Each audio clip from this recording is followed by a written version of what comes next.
'cause it looks good in you.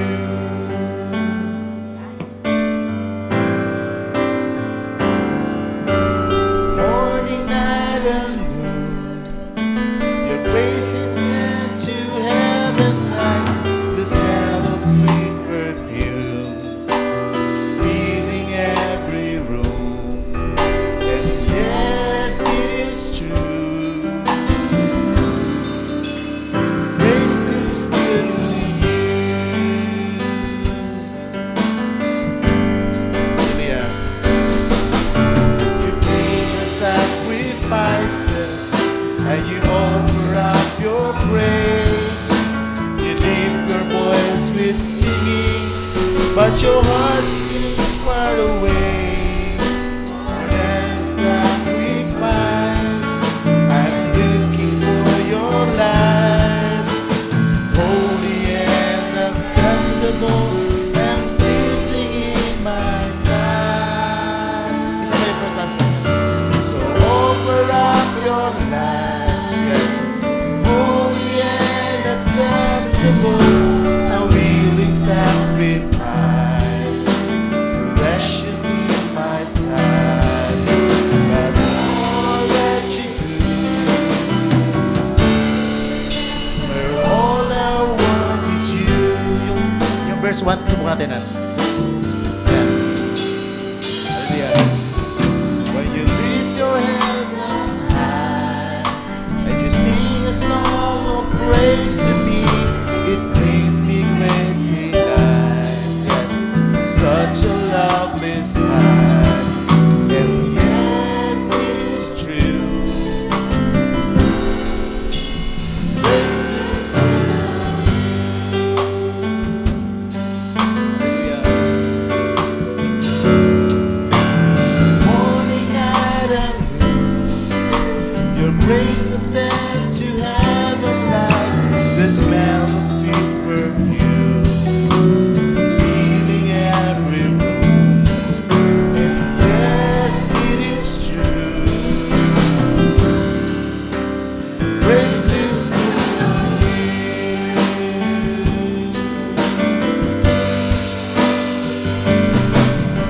You bring your sacrifices and you offer up your praise.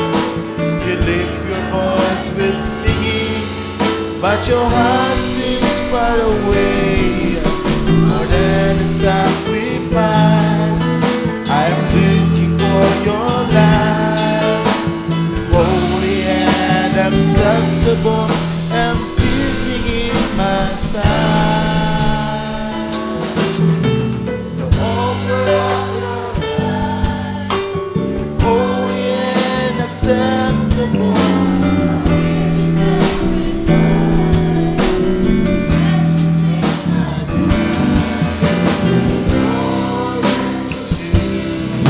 Yes, Lord.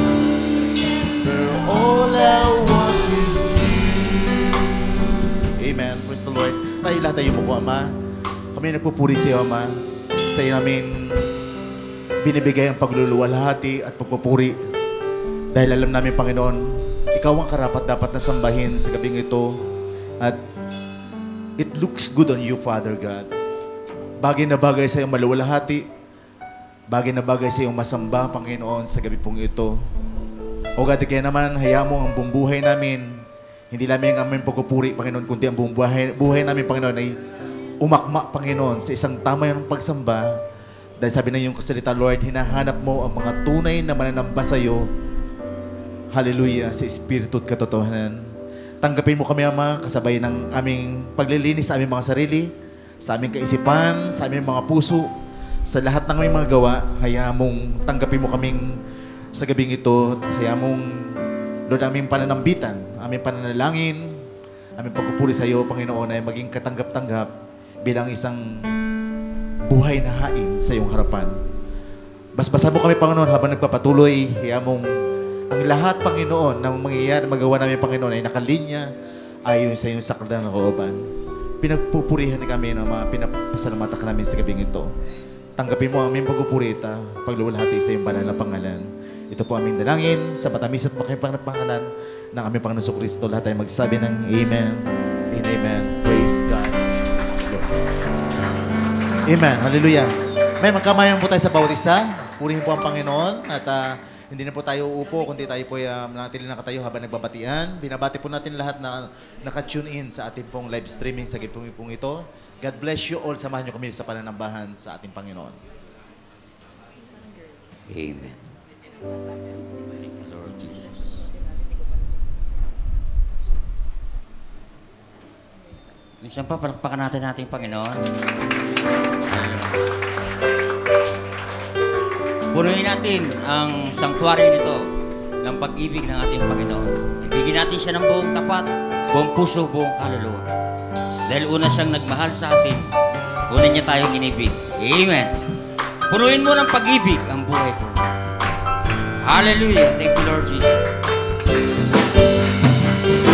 Noon nais ko lakaran ng iyong daan patungo sa lupa, ipinangako ang magbigay ng ngiti sa mga nalulumbay.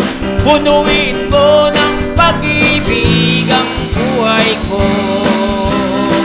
O punuin mo ng pag-ibig ang buhay ko. Sa aking paglalakbay sa kalwalatian,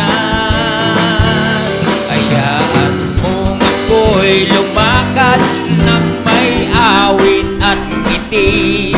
Punuin mo ng pag-ibig ang buhay ko. Nais kong mas mapalapit sa aking tagapagligtas. Huwag hayaang mapunta sa kadiliman. Huwag pahintulutan na ang galit ay pumasok. Punuin mo ng pag-ibig ang buhay ko. Punuin mo, Panginoon. Punuin mo ng pag-ibig ang buhay ko. Sa aking paglalakbay sa kalwalatian, hayaan mong ako'y lumakad ng may awit at ngiti. O punuin mo ng pag-ibig ang buhay ko. Malapit nang matapos ang ating takbuhin, at sa langit tayo ay maninirahan, at doon ay aawit ng papurit pagsamba. Punuin mo ng pag-ibig ang buhay ko. Punuin mo, Panginoon. Punuin mo ng pag-ibig ang buhay ko. Sa aking paglalakbay sa kalwalatian, hayaan mong ako'y lumakad ng may awit at ngiti. Punuin mo ng pag-ibig ang buhay ko. O minsan pa, punuin mo ng pag-ibig. Punuin mo ng pag-ibig ang buhay ko. Sa aking paglalakbay sa kalwalatian, hayaan mong ako'y lumakad ng may awit at ngiti. Punuin mo ng pag-ibig ang buhay ko. Punuin mo ng pag-ibig ang buhay ko. Salamat po, Panginoon, sa pag-ibig mo. Dahil una mo kaming inibig, una mo kaming minahal. Dahil sinabi mo sa John 4:19, tayo'y magsiibig sapagkat siya'y unang umibig sa atin. At ito ang aking utos na kayo'y mag-ibigan sa isa't isa, na gaya ng pag-ibig ko sa inyo. Hallelujah. Mahal ba natin ang Panginoon? Paglingkuran natin siya ng tapat. Dahil siya'y tapat sa bawat isa sa atin. O, purihin ka po, Panginoon. Habang may panahon pa, paglilingkuran ka namin. Ano man ang mangyayari sa buhay namin, paglilingkod namin ng aming buhay. Thank you, Jesus. Panginoon, minamahal kita, paglilingkuran ka habang nabubuhay. Yes, Lord Jesus. Tumagsaman ang mga pagsubok, alam kong ikaw sa aming susubaybay. Kaya't ako ay susunod sa'yo upang ipahayag ang iyong salita. Buhay ko may aking iaalay bilang handog sa'yo, Panginoong Jesus. Sa sala ko'y iyong pinatawad, iyong pinagaling aking karamdaman. Binago mo lubos ang buhay ko, kaya't gamitin mo sa iyong gawain. Kaya't ako ay susunod sa'yo upang ipahayag ang iyong salita. Buhay ko may aking iaalay bilang handog sa'yo, Panginoong Jesus. Lumipas man ang langit at lupa, ngunit ang iyong salita ay di mawawala. Lumakad man sa gitna ng dilim, asa ng Diyos na laging susubaybay.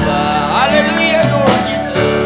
Kaya't ako ay susunod sa'yo upang ipahayag ang iyong salita. Buhay ko may aking iaalay bilang handog sa'yo, Panginoong Jesus. Buhay ko may aking iaalay bilang handog sa'yo.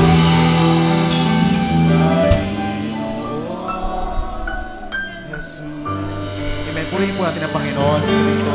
O purihin ka, Panginoon. Sambahin ka, luwalhatiin ka. Sa iyo po namin inuupo ng pagsamba at pagpupuri sa pangalan ng Panginoon sa Kristo. Amen. Amen. Praise God. Makapuna po tayo mga kapatid. Amen. Sa gabi pong ito. So wala po nagbigay po sa akin ng handog ng awit. So magandang pagkakataon to para makapaghanda-handa tayo dahil may si Pastor ay itutuloy ang serye niya at alam ko po na biniging blessing po ang serye ng ating pastor sa gabi pong ito at sa mga nakarang araw. So tayo po lahat ngayon po ay maghanda na para sa pagkakaloob. Tatawagin ko po ang ating kaibigan, si Brother Mauro. Si Brother Mauro sa araw na ito, pag-pray po natin. Dahil birthday niya, hindi kahapon, hindi rin bukas, ngayon mismo. So sabihin natin, God bless you, Brother Mauro. At ang katapatan nito, matindi to. At ang kapatid natin to. Pag nakita nyo sa daan to, pagtutuhog kayo ng ano yan. Praise the Lord. God bless you, Brother Mauro. Praise the Lord. Sige, pasalamatan natin ang ating Panginoon sa anyo ng mga kaloob. Salamat sa bawat isa na pumaparito sa bayt sambahan. O God, Lord Jesus, muli Panginoon, salamat muli Lord. O God, sa araw na ito, narito po Lord ang bawat isa, taglay ang kalusugan, kalakasan. O God, kinikilala namin Lord na ito yung biyaya sa inyo ng iyong pag-iingat Panginoon. Iningatan mo kami na may sigla, may lakas at ito'y biyaya mo Lord ang namamagitan. Pumarito kami sa bahay-sambahan Panginoon upang purihin ka, parangalan ang iyong kadakilaan, Ama, anuman naming naranasan, Panginoon. Ngunit salamat, Lord, nariyan ka. O God, katulad ng aming inaawit, lagi kang sumusubaybay, Lord. O God, anuman ang aming, O God, nadaanan, Panginoon, ito'y lagi ka, Lord, na nakatingin, Panginoon. At hindi lang, Lord, sinamahan mo pa kami, Lord, sa iyong biyaya. Kaya minsan pa, salamat, Lord, sa iyong presensya. O God, salamat sa presensya ng bawat isa, Panginoon, na pumaparito. O God, ito'y lumikha ng kagalakan sa aming puso at narito, Panginoon, ang aming pasalamat sa iyo. Handog namin ang mga kaloob, O God, sa inyo ng iyong, O God, patnubay, pag-iingat, Ama. O God, iningatan mo kami, maging ang aming hanap buhay at pinagpala mo, Panginoon. Kaya narito kami, taglay ang pasalamat, O God, papuri sa iyong kadakilaan, Ama. O God, lingapin mo, Lord, ang mga handog na ito. O God, mga kaloob, Panginoon, na bunga ng iyong biyaya, Panginoon. Kaya, O God, sumamba kami na may taglay na kagalakan, Panginoon. O God, igawad mo ang iyong basbas, Lord, sa bawat kamay at mahulog ito sa aming puso. O lumikha ito ng kagalakan, O God, na hindi masayod. O God, at ikaw ang magbalik ng mga pagpapalang ito sa mga kamay na patuloy mong ginamit, Lord. Ibalik mo sa anyo ng pamilya, pagkakaisa ng pamilya, kagalakan sa pamilya. O God, ito yung pag-ibig, Panginoon. O God, na lumilingap sa bawat isa na naglilingkod sa iyo, Ama. Kaya salamat, Panginoon, pinupuri ka namin. Kaya kami nakapaghandog, Panginoon. Ito'y biyaya mo, Panginoon, na patuloy, Panginoon, na gumagawa sa aming buhay. Patuloy kumikilos, Panginoon. O God, salamat ng marami, Panginoon. O God, tanggapin mo sa anyo ng iyong presensya. O God, iyong kagalakan, Panginoon, na narito ang iyong anak sa kabila ng mga pagsubok. O God, nakipagbaka at ikaw ito, Lord, na kumikilos sa buhay ng iyong mga anak. Pinupuri ka namin, pinasalamatan sa mga kaloob na ito. Mauwi sa iyo ang karangalan at kadakilaan sa iyong dakilang pangalan, Lord Jesus Christ. Amen. Biyaya mo'y sapat, amen.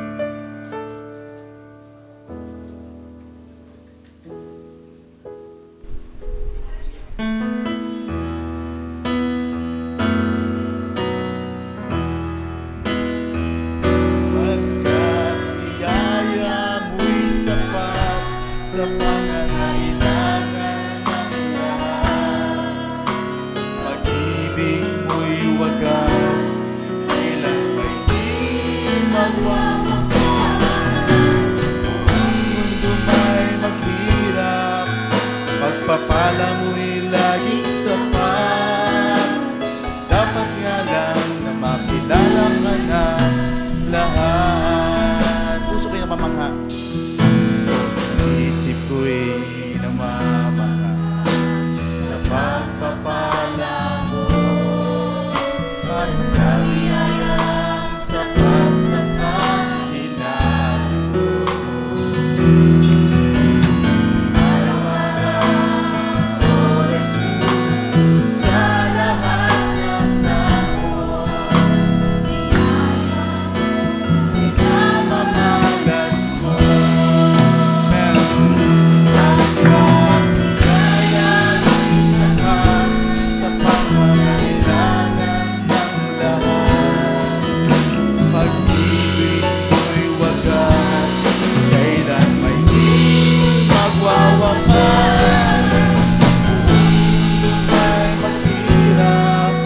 Pagpapala mo'y laging sapat.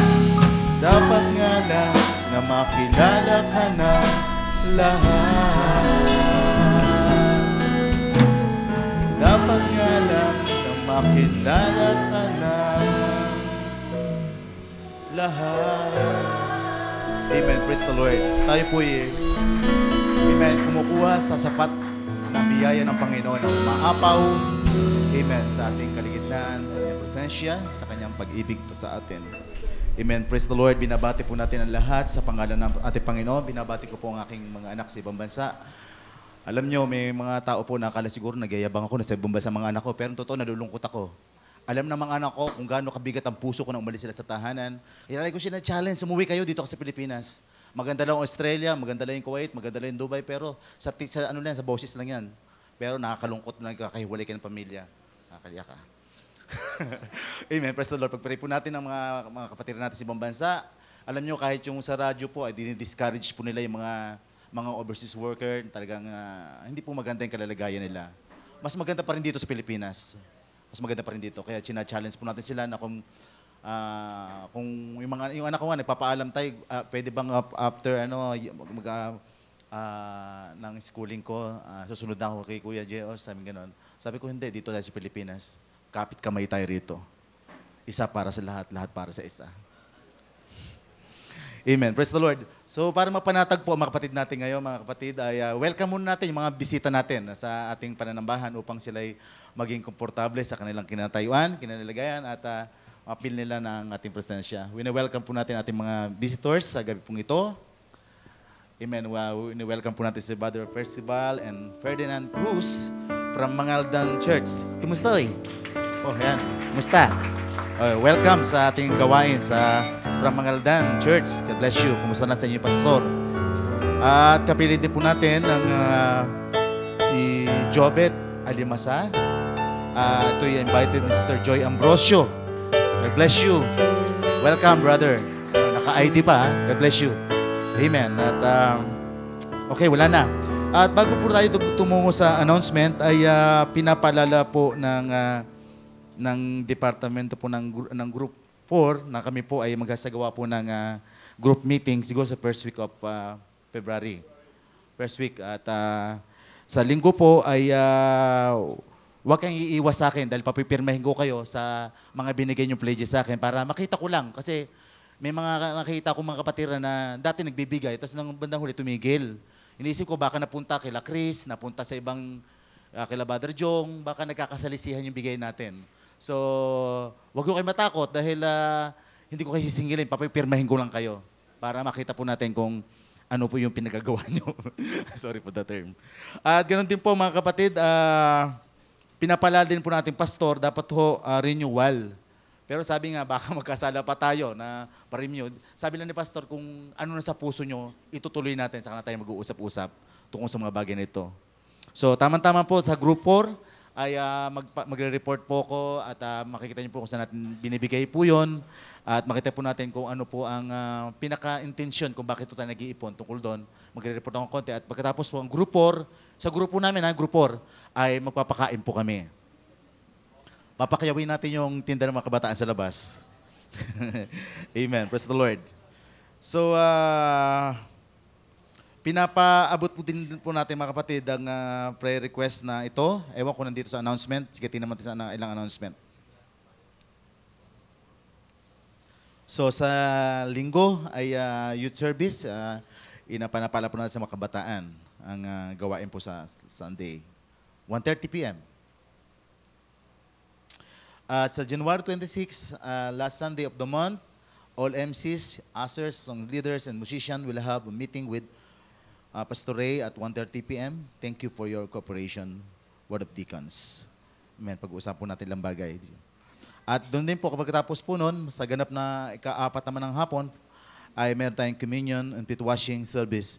Tama-tama po ito dahil unang buwan para sa taong ito ay makapag-ayos po tayo sa ating Panginoon.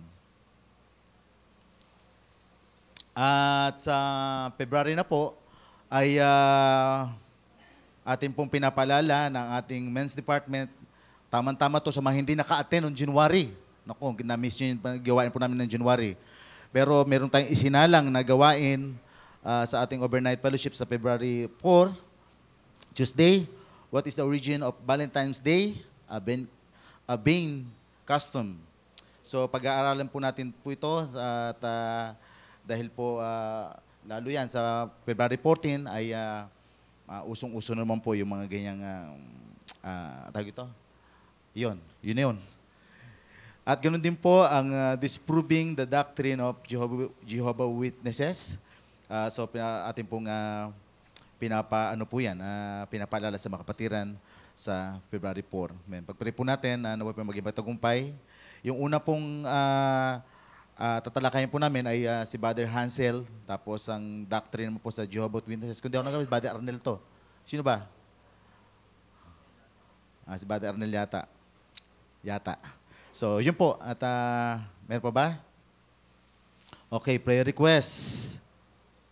Pakisama po sa prayer ang fast recovery ng aking anak na si Ringo Santos na may German measles. Ano ba sa Tagalog nito?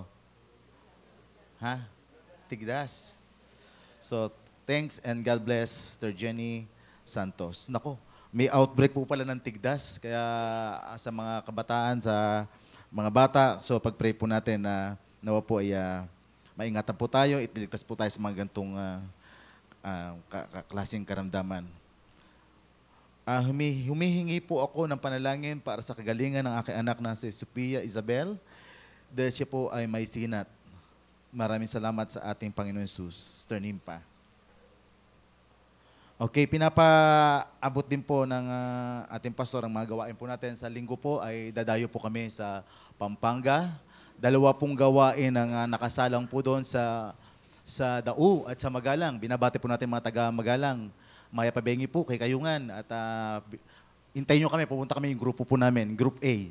Ang pupunta po dyan at dadalawin po namin kayo para sa, isang taon pa kami nakapunta ron. At matagal-tagal na rin po yan. At ngayon po ay makadalo po kami at makumusta sa gawain po sa Magalang at sa Dao. Si Pastor po mangangaral. At ganoon din po mga kapatid, napakagandang panahon natin ngayon, di ba? Malamig.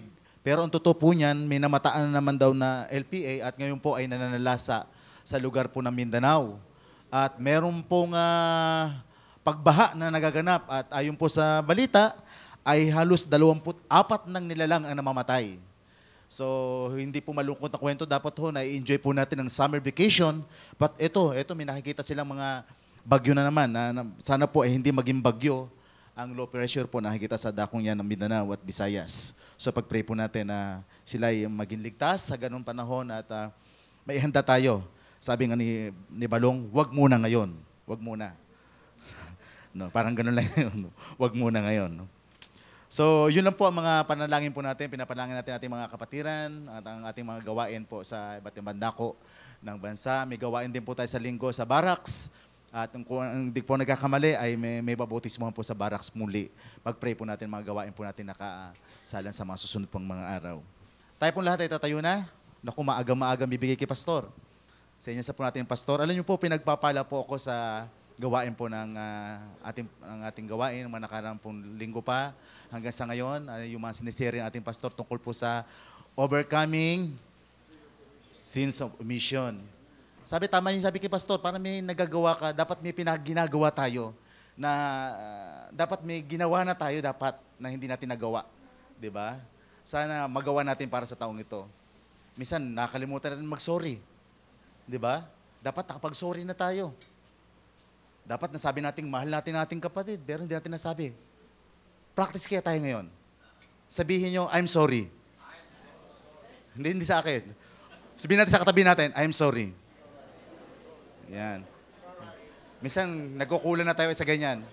Pinagmamatigas natin yung puso natin minsan, di ba? Sabihin natin, mahal kita sa Panginoon. Hindi, tumingin ka sa katabi nyo. Sige. Sabihin mo, mahal kita sa Panginoon. Hindi si Arbis, si Brian na nagaganon eh. Sabihin sa mga katabi nyo, mahal kita sa Panginoon. Amen. Praise God. Praise the Lord. Amen. Practice lang yan. Amen. Sana po ay magawa po natin magpatawad, magmahal, umunawa, magpalagpas, at tingnan po natin ang mga pagkakataong binibigay sa atin ng Panginoon. Dahil isang araw, nagkukwento kami ni Pastor, baka hindi nyo na magawa yan. Huli na ang lahat. Praise the Lord. Tayo po lahat ngayon po ay awit sa Panginoon. Pinapasalamatan ko po yung mananalangin sa akin dahil kabang-kaba po ako nung last Friday dahil si Brother Nemi ay sinubo ko sa isang gawain sa mga kernel at sa kapulisan. At wala na, nandun na ako. Kaya praise God. At naging matagumpay naman po ang gawain sa dakong yon. At pagkatapos ko mangaral Kasi parang na-demoralize ako nung 10 minutes na binigay. Parang pressure na pressure ako dati. Ito, 30 minutes binigay sa akin. At parang lumakas ang loob ko. Sabi ko, Brother Remy, sino pa mga pulis dyan ang gusto kong pangaralan? Lumakas ang loob ko. Pero alam niyo po, sa biyaya po ng Panginoon niya, at alam ko sa mga pananalangin niyo.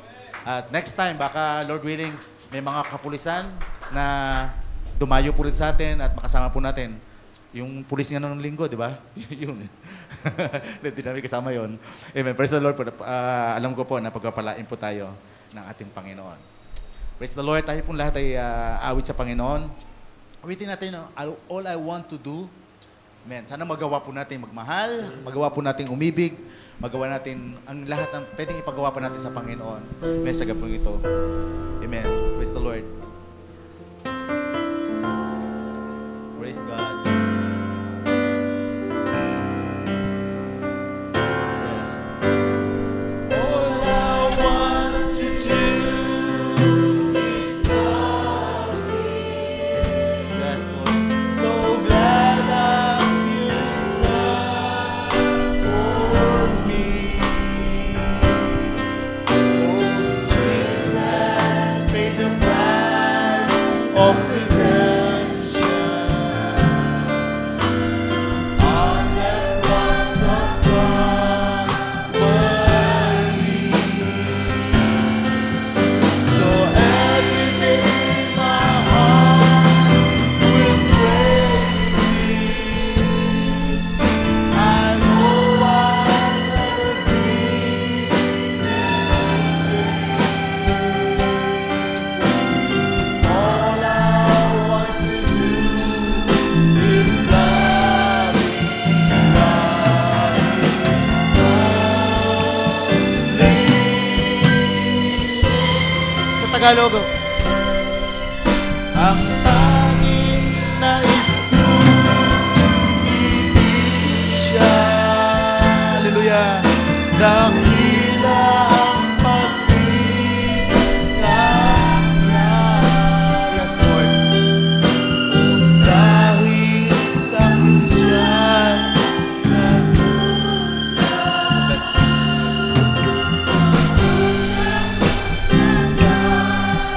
tayo. Bawat araw siya'y pupuri. Worship Him. Praise Him. Thank you, Lord. Thank you, Father. We love you. Yes, Lord. Nais ko'y ibigin siya at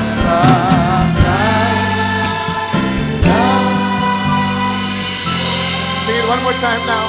Tayong lahat ang tanging nais ko. Tanging nais ko ibigin siya. Dakila ang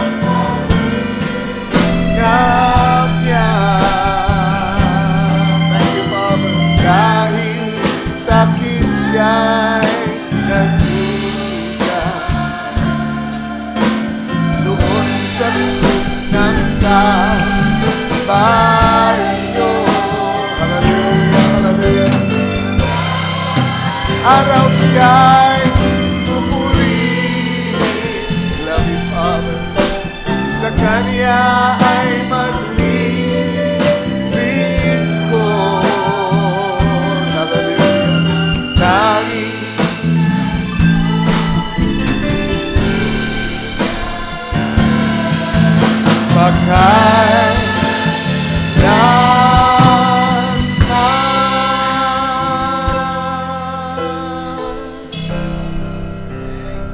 Hallelujah, Jesus.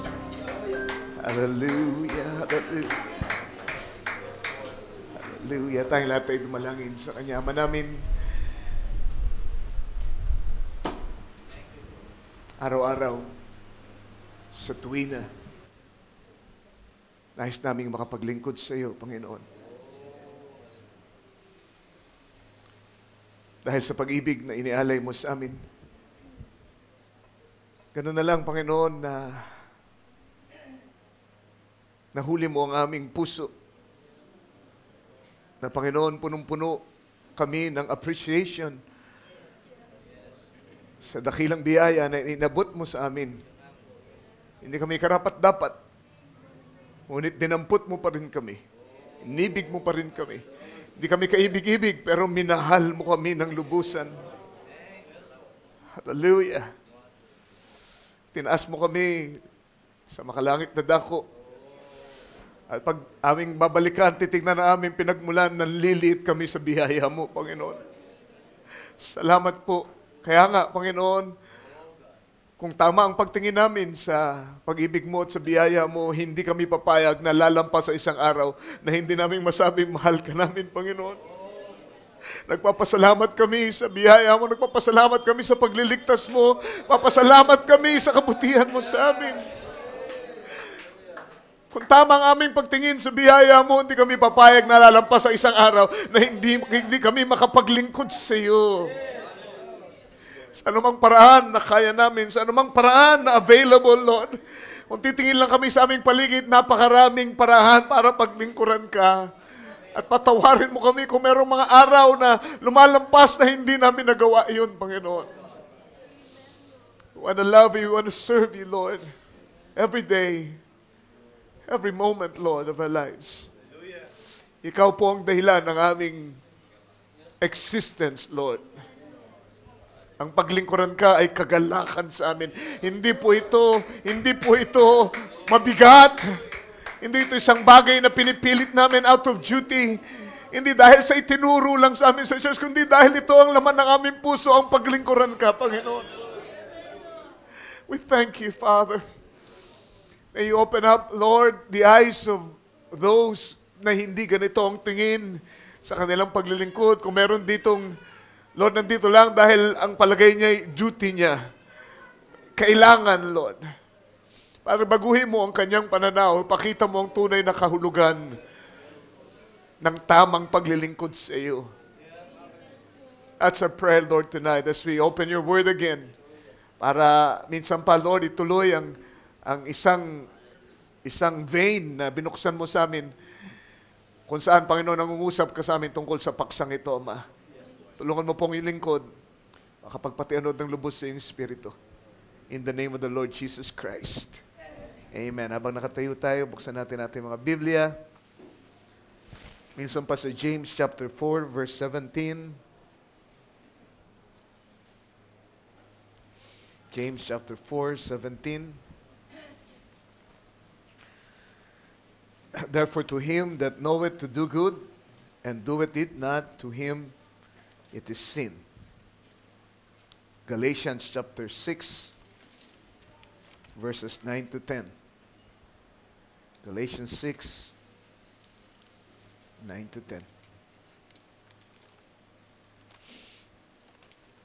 Sabi dito, and let us not be weary in well-doing, for in due time, due season, we shall reap if we faint not. Verse 10, pansinin niyo yung verse 10. As we have therefore opportunity, let us do good unto all men, especially unto them who are of the household of faith. I want to read that again. As we have therefore opportunity, let us do good unto all men, especially unto them who are of the household of faith. Bago tayo umupo, babasahin ko sa Tagalog, yung Galatians 9 and 10. Sabi dito, at huwag tayong mga pagod sa paggawa ng mabuti, sapagkat sa kapanahunan ay magsisipag-ani tayo kung hindi tayo mga hihimagot. Verse 10. Kaya nga, samantalang tayo'y may pagkakataon, ay magsigawa tayo ng mabuti sa lahat, at lalong-lalo na sa mga kasangbahay sa pananampalataya. Pagpalain ng Diyos ang kanyang mga salita. You can all be seated.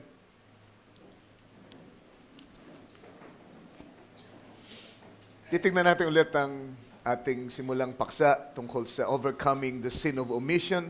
At nung nakaraang Sunday ay tinignan natin kung paanong ang omission ay nahatid sa commission. Yung pagpapaliban natin, yung hindi natin paggawa ng mga dapat na ginagawa natin, ay nauuwi sa paggawa ng mga hindi natin dapat ginagawa. So from omission to commission. So this is going to be part 2 of that subtitle, From Omission to Commission. At titignan naman natin ang isang kwento, isang parabola sa Biblia para i-apply natin itong kaisipang ito na ating tinitignan sa gabing ito. Gusto ko lang pansinin nyo ang Galatians 6 once again. Ang sabi, habang may pagkakataon tayo, ay gumawa tayo ng mabuti sa lahat. So, yung omission ay may kinalaman sa opportunity. Kaya ka nagkakasala ng omission dahil pinalalampas mo yung opportunity. Pag may pagkakataon na gumawa ng mabuti at hindi mo ginawa, ano yun? That's a sin of omission. Sabi nga, kayong nakakaalam na gumawa ng mabuti at pagkatapos ay hindi nyo ginagawa, sa iyo ito ay kasalanan. So, malinaw ang sinasabi ng Galatians na dapat daw tayong gumawa ng mabuti sa ating pamilya lang. Yung ba ang sabi dito? As we have therefore opportunity, let us do good unto all men. Kasama ba yung kaaway sa all? Kasama ba yung masungit na employer dun sa all? Kasama ba yung kapitbahay na wala nang ginawa kundi ikaw ay awayin sa all? All means all. As we have the opportunity to do good, amen, let us do good unto all men. At pinagtibay niya, kumbaga nilinaw niya, especially, lalong-lalo na doon sa mga kasambahay natin sa pananampalataya. Alright. Kung hindi ka nagkaroon ng opportunity, wala kang problema sa sin of omission because you never had the opportunity. Pero kung nagkaroon ka ng pagkakataon at hindi mo sinamantala, then you're guilty. Ngayon, tanungin natin, meron ba akong mga pagkakataon na pinalampas na pwede kong gumawa ng mabuti sa aking kapatid? Sa aking nanay? Sa aking anak? Kay pastor? Doon sa katabi ko ngayon? Meron ba akong mga pagkakataon na pinalampas? Na pwede ko sana siyang pasayahin. Pwede ko sana siyang palakasin. Pwede ko sana siyang tulungan. Nagkaroon ako ng pagkakataon, nakita ko, na nangangailangan siya. Ako unang nakakita. Sinamantala ko ba yung pagkakataon ngayon para ako'y makapagpagaang sa kanyang buhay? Are we guilty of disobeying this scripture? Kapag may pagkakataon, huwag niyong palalampasin, lalo na kung ito ay para sa mga kasambahay natin sa pananampalataya. Meron ba akong pagkakataong pinalampas para makapag-pray para sa isang kapatid? Amen? Maaari niyo bang sabihin na talagang wala akong panahon, kaunti man para mag-pray sa kanya? Meron ba sa inyo talagang naubusan ng oras para manalangin? Naubusan kayo ng 50 segundo para manalangin? Now, nakikita natin ngayon, hindi pala ganun kasimple itong tinatalakay ni Brother Ray. Amen? And what a blessing you missed because hindi mo sinunggaban yung pagkakataon. Dahil lahat ng kabutihan na ginagawa mo, ang sabi dito, sa takdang panahon ay gagantihan ni Lord. Ibig sabihin nun, gaano karaming pagkakataon yung pinalampas natin para tayo ay pagpalain din ng Panginoon sa takdang panahon. So we're not doing anything for reward, but pinapakita ko lang sa inyo yung kahalagahan ng opportunity. Kahalagahan ng binigay ni Lord na pagkakataon sa iyo para gumawa ng mabuti. At kaya niya binigay yun para pagpalain ka. Kita mo yun? Ginibigyan kanya ng pagkakataon para gumawa ng mabuti sa iba, para maging pagpapalay sa iba, dahil gusto niyang pagpalain ka. Napakainam magkaroon ng ganyang ama.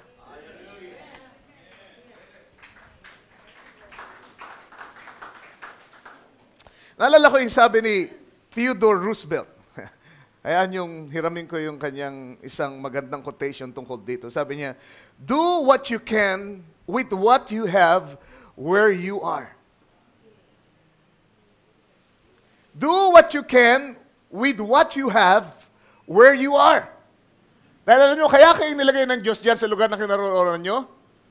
Kaya kayo meron nung meron kayo? Dahil meron kayong paglilingkuran nung meron kayo dyan sa lugar na yan at hindi sa ibang lugar. Tinawag kayo ni Lord dyan at in-equip niya kayo. Kung naniniwala kayo na may layunin siya sa buhay nyo, there's an eternal purpose in you because you are part of God's Word, then you should look around and see what you have and what you can do where you are. Huwag kayong mag-isip na pag nakapunta ako dito sa lugar na ito, makapunta lang ako sa lugar na ito, makapunta lang ako dito. Pag naging ganun lang ako, huwag mong isipin nyo, kung saan ka naroroon ngayon, may biyaya si Lord na binigay sa iyo. Ibig sabihin mo, may pagkakataon kang ipaglingkod kung ano man yung biyayang yun. Amen. Doon sa mga nakapalibot sa iyo ngayon. Dahil pag nawala ka na dyan sa lugar na yun, you miss the opportunity. You miss the opportunity. Amen. Hindi ako naniniwala na mayroong lugar na pinaglalagyan si Lord sa atin na wala tayong mabuting magagawa. Na wala tayong masasabing mabuti na makapagpapagaang sa damdamin ng tao na wala tayong magagawang anumang kahit gaano kaliit na ikabubuti ng mga tao na nasa ating paligid. Hallelujah. Huwag natin hintayin na tayo ay usigin ng ating konsensya pagdating ng araw. Hindi ko nagawa yun. Bakit ko pinalampas yun? Bakit naghintay ako ng hanggang ngayon para ma-realize na dapat ginawa ko yun? Nakwento sa akin ni Brother Eddie, yung isang nakita niyang, may isang matanda na halos di na makakain. Hirap na inganga yung kanyang bibig. At yung anak niya, gustong-gusto siyang pakainin. Gustong-gusto siyang pakainin, gustong-gusto siyang palusugin, gustong-gusto siyang pasiyahin, gustong-gusto siyang lugurin. Ang problema, amen, na-stroke na, ilang beses na heart attack, hindi na makangangalalo yung, gusto yung nanay niya, ngayon gusto niya subuan ng fried chicken. Lana. Nung magana pang kumain yan, hindi mo dinala si Jollibee. Hindi mo tinreat kung saan, hindi mo pinakain ng masasarap. Ngayon, ganyan na, hirap nang humanga, pipilitin mong kumain. What a missed opportunity. Hallelujah. Praise the Lord. Magandang ehemplo, magandang pag-isipan natin. Ganun pala yun. Maaaring hindi ganun kalala ang problema nyo. Hindi ganun kalaki ang mga opportunity, pero nandyan sa paligid nyo ang pagkakataon na gumawa ng mabuti, napakaraming bagay. Amen. Huwag kayong maghintay na magulat kayo. Napalampas ko ito. Hallelujah. Titingnan natin, para makita natin also yung sinasabi ko, ang parable ng prodigal son. At tingnan natin kung paano natin ma-apply itong ating pinag-usapan. Luke chapter 15, verse 11. And he said, 15:11, and he said, a certain man had 2 sons. And the younger of them said to his father, Father, give me the portion of goods that falleth to me. And he divided unto them his living. Gusto kong tandaan nyo ito. Sa dulo ng verse 12, ang sabi, the father divided unto them his living. Hindi lang yung bunsong anak ang binigyan ng pamana, kundi nung panahong yun ay hinati na niya sa kanilang dalawa ang kanyang kabuhayan.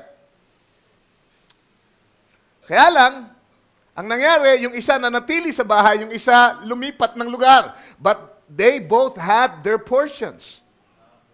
Intindihan nyo? Alright, tuloy natin. Verse 13, and not many days after the younger son gathered all together and took his journey into a far country, and there wasted his substance with riotous living. Gusto kong pansinin nyo, bago pa magkasala itong prodigal son, kasama ng kanyang mga kaibigan doon sa malayong lugar na kanyang pinuntahan, pagkatapos siya makuha yung kanyang mana, ay nagkasala muna siya ng sin of omission. Marami siyang pinabayaan, marami siyang hindi ginawa, marami siyang hindi sinamantala nung nandun siya sa bahay ng kanyang ama. yung ginawa niya doon sa malayo ay bunga lamang noong hindi niya ginawa nung siya'y nandoon sa bahay. So you see, omission leads to commission. Alright. So sabi, he took his journey into a far country and there wasted his substance with riotous living. Alright, ano ba yung mga na-omit niya? Yung hindi niya ginawa. Hindi niya napalagahan nung nandoon siya sa bahay, sa piling ng kanyang ama. Alright, he omitted, first of all, amen, his responsibility as a son. Amen? Na magmalasakit sa kanyang ama. Pagpakita ng loyalty sa kanyang ama. Hindi ba? Ano pa? At iba pang mga responsibilidad bilang anak. Pinalampas niya yung pagkakataon na enjoyin niya yung kanyang posisyon bilang anak. Think of it now. Verse 14. And when he had spent all,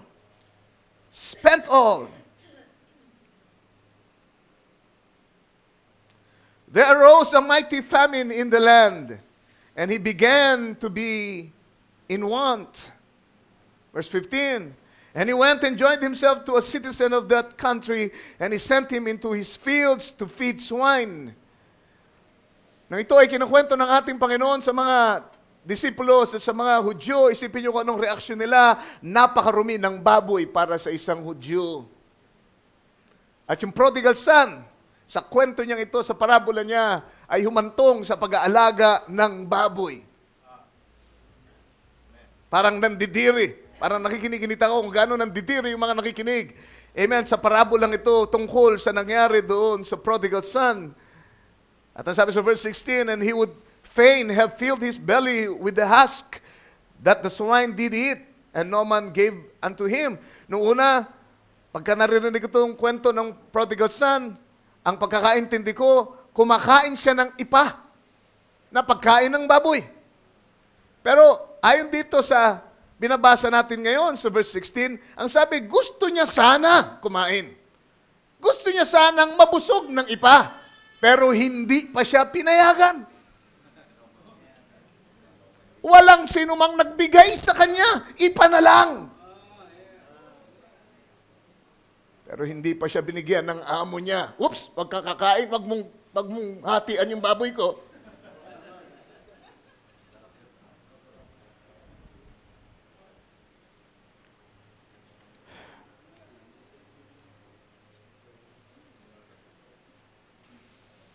Na unti-unti na niyang nare-realize kung ano yung kanyang pinalampas doon sa bahay ng kanyang ama.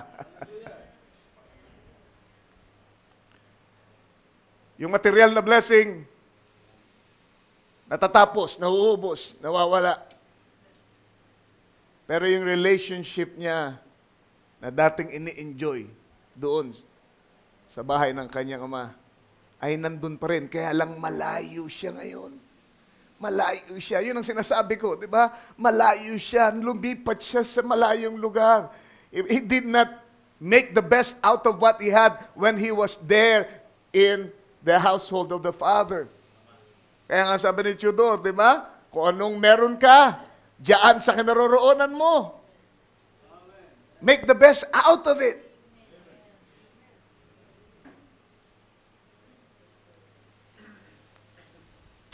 Kaya nga sa verse 17, sabi, and when he came to himself, nagising na siya sa kanyang sarili.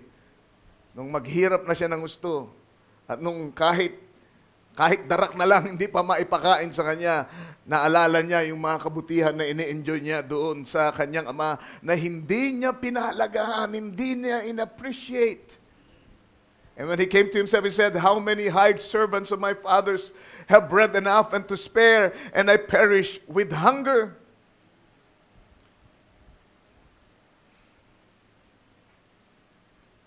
Dati siyang nandun sa piling ng tinapay. Dati siyang nandun sa sobra-sobrang pagkain. Bakit hindi niya pinalagahan nung nandun pa siya? Dati na nandun yung pagkain, dati na nandun yung tinapay, dati na nandun yung sobra-sobrang pagkain. Bakit kung kailang malayo na siya doon sa pagkain, sa kanya naisip, buti pa doon sa bahay ng aking tatay, yung mga alipin namin, may sapat na pagkain, sobra-sobra pa nga. Mantala ako'y nagugutom dito sa aking kinaroroonan. Now, he recognized what he should have known all along. Amen, na siya ay umalis sa isang tahanang puno ng pagmamahal. Ngayon, na-realize niya, iniwan niyang isang amang nagmamahal, isang mapagmahal na magulang. Sabi niya, I will arise and go to my father. Babalik ka rin pala, umalis ka pa. I will arise and go to my father and will say unto him, Father, I have sinned against heaven and before thee. So kanyang kino-confess, doon pa lang sa malayo, sa kanyang sarili. Amen. Ang dami kong pinalampas, ang daming opportunity, ang dami kong biyaya na hindi pinaalagahan. Kaya ako'y magbabangon, ako'y babalik sa aking ama, ay kukumpisal ko sa kanya ang aking sin of omission. Verse 19. And I am no more worthy to be called this thy son, and make me as one of thy hired servants. Verse 20, and he arose and came to his father, but when he was yet a great way off, his father saw him, and had compassion, and ran, and fell on his neck, and kissed him. And the son said unto him, Father, I have sinned against heaven, and in thy sight I am no more worthy to be called thy son. But the father said to his servants, Bring forth the best robe, and put it on him, and put a ring on his hand, and shoes on his feet. Now, tatanungin ko kayo, saan ang galing yung robe? Saan ang galing yung singsing? Saan ang galing yung sapatos? Dati na yun nandun sa bahay. Hindi niya pinapansin. Di ba? Dati na yun, hindi naman siya nagpabili. Hindi naman nagpabili yung tatay. Magalugog nga kayo, bumili kayo sa kung saan kayo makakabili nitong mga bagay na ito. Dati nang nandun yung mga bagay na yun. Hindi niya lang pinahalagahan, hindi niya in-enjoy habang nandun siya. Pwede naman niya isuot yun nung nandun siya. Pwede naman niya hingin yung singsing at isuot niya. Sa kanya yun sa ama niya yun Di ba? Pwede naman siya magsuot ng damit na magara habang nandun siya. Kaya lang nung nandun siya, hindi niya pinahalagahan. Ngayon, kailangan ma-realize niya yung kanyang sin of omission bago niya makita ang halaga ng mga bagay-bagay na ito at pagbalik niya, narito. Amen. Ang kanyang ama, pinakuha yung dati nang nandun.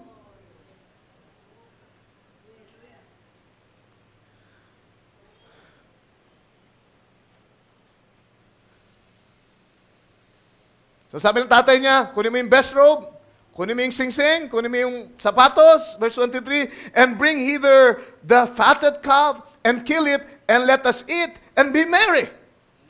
Alright, saan galing yung pinatabang guya? Nandun na yun dati pa.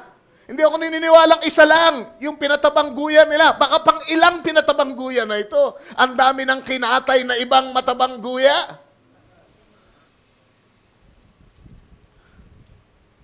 Amen. And let us eat and be merry. Dati na silang kumakain. Dati na silang nagsasaya. Dati nang available lang pagsasaya. Kaya lang ang nasa isip ng prodigal, doon niya lang sa labas mararanasan itong mga kagalakang ito, itong mga biyayang ito. Iniisip niya, doon lang siya maaring maging masaya sa labas.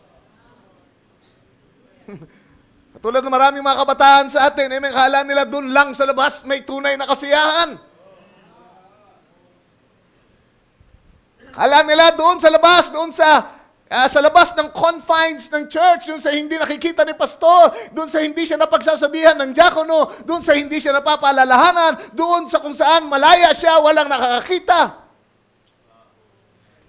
Pero kadalasan kung ikaw ay believer, masusumpungan mo na yung kaligayahan doon ay hungkag, yung kaligayahan doon ay kapos, yung kaligayahan doon ay madaling, amen, natatapos, hindi nagbibigay ng kakontentuhan. Amen, kung anak ka ng Diyos, babalik ka rin. At dito mo masusumpungan yung tunay na kaligayahan. Kaligayahan na nandito na dati pa bago ka umalis. Nandito na yun bago ka mag-backslide. Nandito na yun. Hindi mo lang pinapahalagahan. Amen. Hindi mo lang ginrab yung opportunity para enjoy. Nandito lahat ng iyon. Kinailangan pang lumayo ka para maintindihan mo. Amen. Na nandun lahat ng kailangan ko sa bahay ng aking Ama.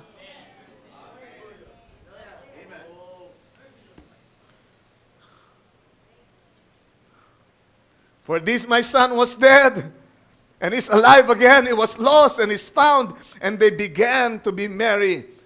Now, hindi lang isa yung anak. Remember, dalawa yung anak. Yung isa prodigal, yung isa message believer son. Na hindi umalis sa piling ng tatay. Pero kung susuriin nyo, may problema din. Ang totoo, mas malaki ang problema.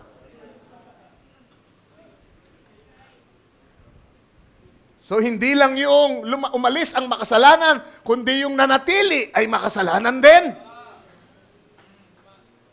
Masyado natin minsan iniintindi yung umaalis at nagbabackslide. Bakit niya ginawa yun? Amen. Silip kayo ng silip ng mga lumalabas. Baka ikaw na nandito, makasalanan din. Ikinig ba kayo sa akin? Amen.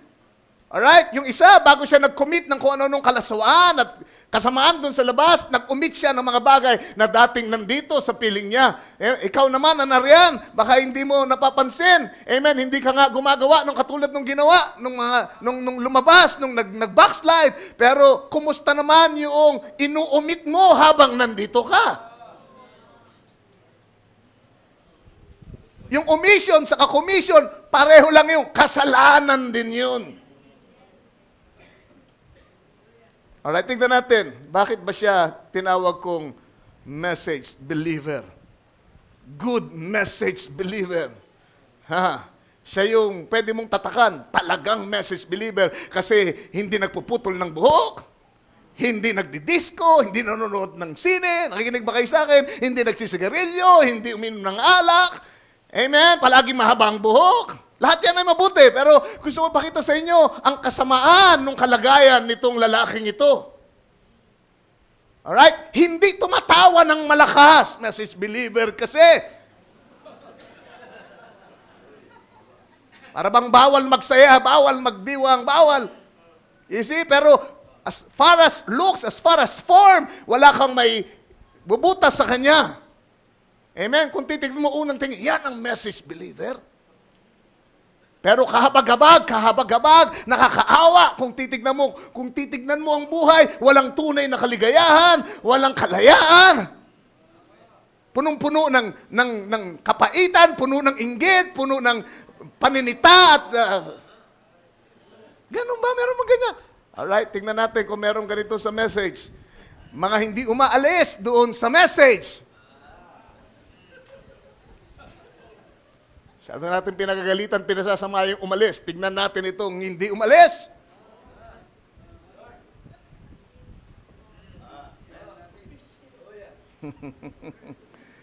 Now, his elder son, narito na, pumasok na sa eksena, yung mabait na message believer.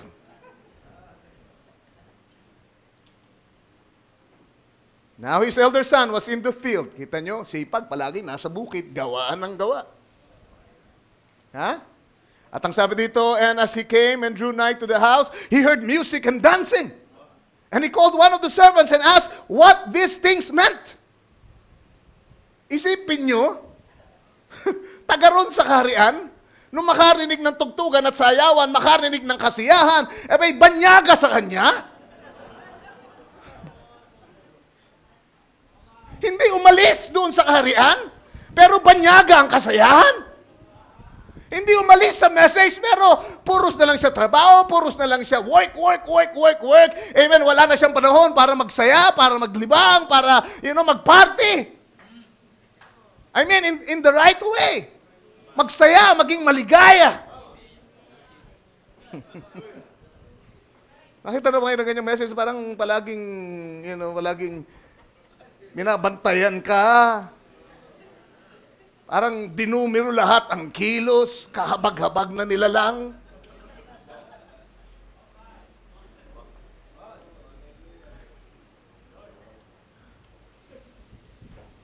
Parang pilit na pilit kung umiti, pilit na pilit kung tumawa, parang Dinumero lahat ng bagay. Lahat ng gagawin, palaging ganun na lang ang kanyang takot. Baka ganyan, baka ganyan, baka ganyan. And work. Makarinig ng music at ng sayawan, hindi niya alam kung ano ibig sabihin nun. Praise the Lord. Hallelujah. Nakarinig ng masayang paglilingkod, masayang pag-aawitan, masayang worship. Amen? Sipin mo, nasa church, hindi niya alam kung ano ibig sabihin nun. Nasa church, pero banyaga sa kanya. Amen? All the time, nandun siya. Sabihin niyo sa akin, saan nanggaling yung musical instrument? Nandun na yun, dati pa. Nansaan yung mga manunugtog? Dati na yun, nandun sa kaharian. Praise the Lord. Ibig sabihin nun, lahat ng pagkakataon nasa kanya para magsaya, para magpatugtog, para makipagsayaw sa mga sa mga kasambahay niya, magdiwang, kumain ng marami. Pero kasi message believer ako, ingatan ko yung aking... You see? Amen. Tingnan natin kung anong problema niya. Tuloy pa natin. Hallelujah. So kita niyo yung mga inuumit niya na nandun sa kanya. Abot kamay niya, pero hindi niya ini-enjoy. Para ba pag naging message believer ka, kailangan parusahan mo yung sarili. Bawal magsaya.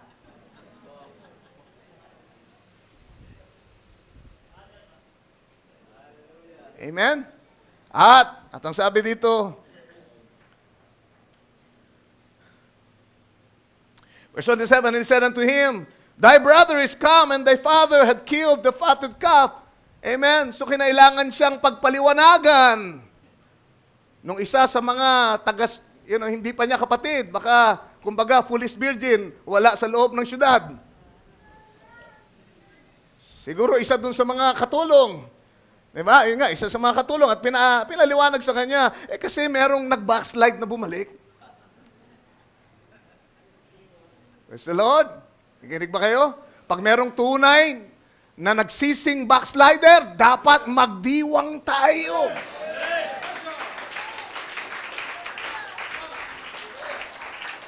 I mean, talagang na-realize niya, nagising siya sa kanyang sarili at bumalik. Amen. Huwag yung praise God. Bumalik yan? Hey, listening to me. Mag-iingat tayo, praise God, na baka binura na natin sa listahan o sa aklat ng buhay natin yung mga kapatid natin na nagkasala. Na ayaw na natin silang makabalik paulit. Na pag bumalik sila, imbis na ikasaya natin, ay kalulugmok natin, ikaiinis natin. Ito yung believer na hindi umalis sa church. Alright?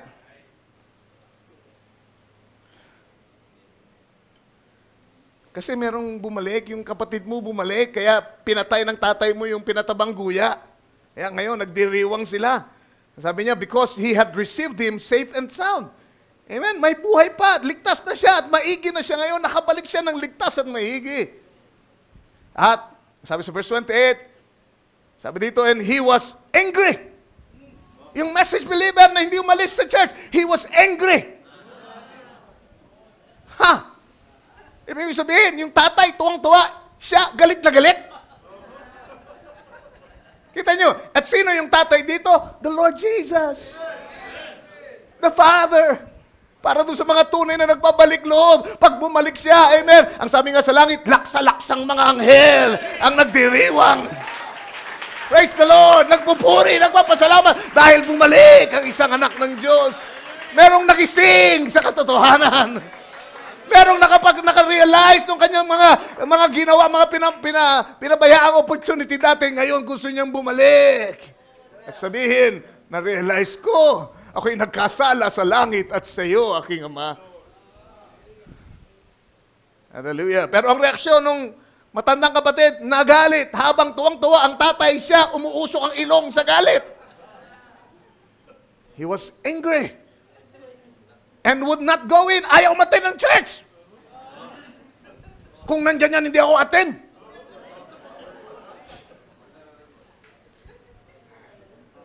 Listen to me.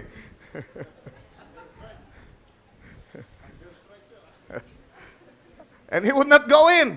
Therefore came his father out and entreated him. Isipin nyo, praise God, pareho lang silang kailangang abutin ng tatay. Kala niyo yung prodigal son lang ang kinailangan abutin at bigyan ng biyaya. Yung anak na hindi umalis, kailangan din abutin. At biyayaan ng ama. At kita niyo yung ama, amen, kahit na, at sama na ugali ng anak niya na nandun na hindi umalis. Hindi niya sinabing, salbahing bata ka. Hindi, nilabas niya. Nung ayaw pumasok, siya nang lumabas. Bakit? Na-realize niya yung mga nasa loob, kailangan din ng biyaya. Kailangan abutin, kailangan pangaralan ng ganito, sinobonisyon, para ma-realize nila. Na kahit nandito na sa church, baka hindi maganda yung kanilang relationship sa Ama. Baka hindi tama yung tingin nila sa Ama. Hindi tama yung tingin nila sa kanilang posisyon. Baka inuumit nila yung mga opportunities, yung blessing ng kanilang posisyon bilang anak.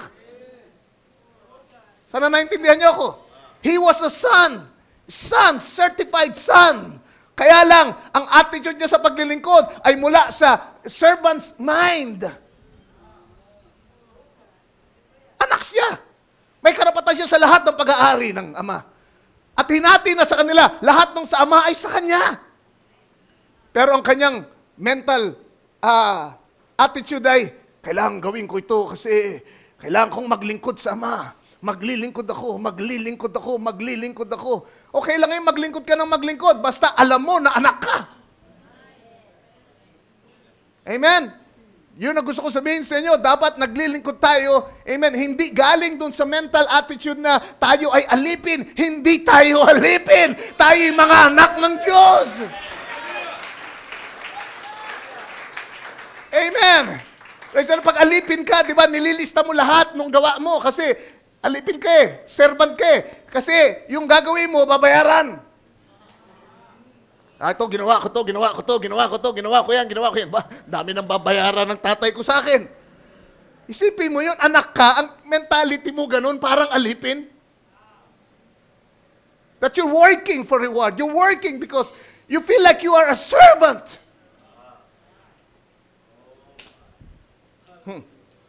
Hallelujah. At ang tingin niya, dahil hindi siya gumawa ng katulad ng ginawang kasalanan nung kanyang kapatid na umalis, ay wala siyang nagawang kasalanan. He was not a committer of sin, but he was a omitter. Diba? Praise the Lord. Hindi siya gumawa ng mga lantarang malinaw na hindi dapat gawin. Ang ginagawa niya yung mga hindi napapansin ng iba. Pero doon sa kalooban niya, kinakain siya, nilalamon siya, tinatanggal yung kaligayahan niya. Natutuyo na siya. Sige siya ng paglilingkod, sige siya ng pagsunod, sige siya ng gawa. Amen? Palagi siyang mahaba ang buhok, palaging mahabang ang damit, at talaga namang iniingatan ng lahat. Pero ang kalooban niya, walang kasiyahan, walang kakontentuhan. Bakit ang palagay niya, kailangan gumawa pa ako para ma-reward ako? You are not a servant, you are a son.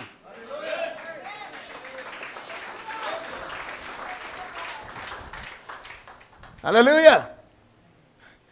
Sabi niya dito, verse 28, basahin nga natin, he was angry and would not go in, therefore came his father out and entreated him. And he answering said to his father, Lo, these many years do I serve thee? Ang daming taon, isipin mo, ama, gaano katagal? Wala akong ginawa kundi maglingkod sa iyo. And neither transgress I at any time thy commandment. Aba, sino sa inyo merong ganyang patotoo na hindi ako kailanman sumuway sa anumang utos mo, Ama? Yun ang akala niya. Kasi nga hindi niya ginagawa yung ginawa nung nag-backslide eh. Diba yung malinaw na pagsalangsang eh. Pero yung pag-uumit ng mga bagay-bagay na dapat ginagawa niya, yun ang malaking kasalanan nitong elder son. At papakita ko sa inyo sa ating pagtatapos sa gabing ito. Hallelujah. Maraming taon, Ama, wala akong ginawa kundi maglingkod sa iyo. Di ako'y sumalangsang man sa anumang utos mo kahit kailan. And thou Yet thou never gavest me a kid that I might make merry with my friends. Isipin mo yun, may problema ako dito sa angal niya eh. Hindi niya pwedeng sabihin yan sa ama na hindi siya binigyan ng kambing man lamang. Hinati na ng ama yung kanyang kabuhayan sa pagitan nilang dalawa. Huwag niyo sabihin, wala siyang kambing, wala siyang guya, wala siyang lahat ng klase ng mga hayop na available dun sa kaharian. Kanya lahat yun. Hindi niya pwedeng sabihin, hindi mo ko binigyan ng kambing.